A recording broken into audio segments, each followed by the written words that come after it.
The FAFSA program is a government-sponsored financial aid program used by high school students nationwide. It plays a significant role for students in the college decision-making process.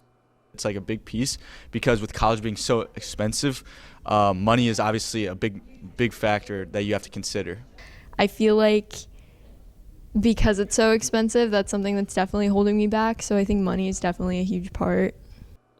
Unlike outside scholarships and school-specific financial aid, the FAFSA is open to all students despite what they plan to pursue. I mean, it's kind of nice that it's just like the general government assistance that can be applied everywhere. Obviously, certain schools are going to give you different financial aid packages, but the FAFSA is always something that can be applied to any school, so I think that's pretty nice. I'm really relying on it for scholarships and stuff because we have like websites and like our counselors give us access to scholarships for external stuff, but those are really hard to get, and FAFSA was kind of a guarantee if you can get aid or at least loans from the government. After the program's opening was pushed back nearly 3 months, students have felt the effects of the delay.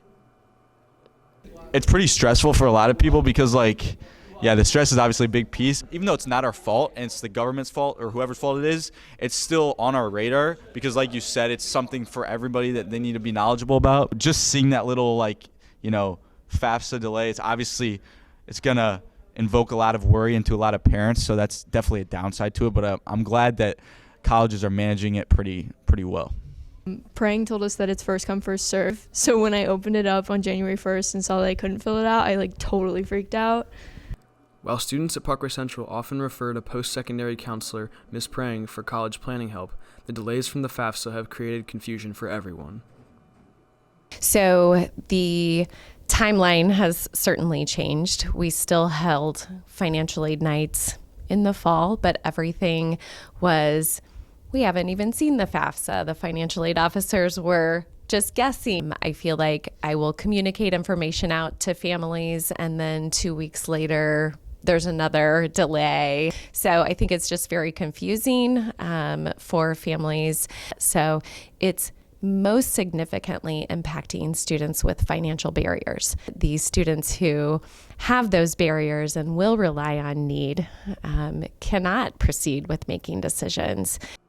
Some colleges are now leaning towards pushing back the May 1st decision deadline.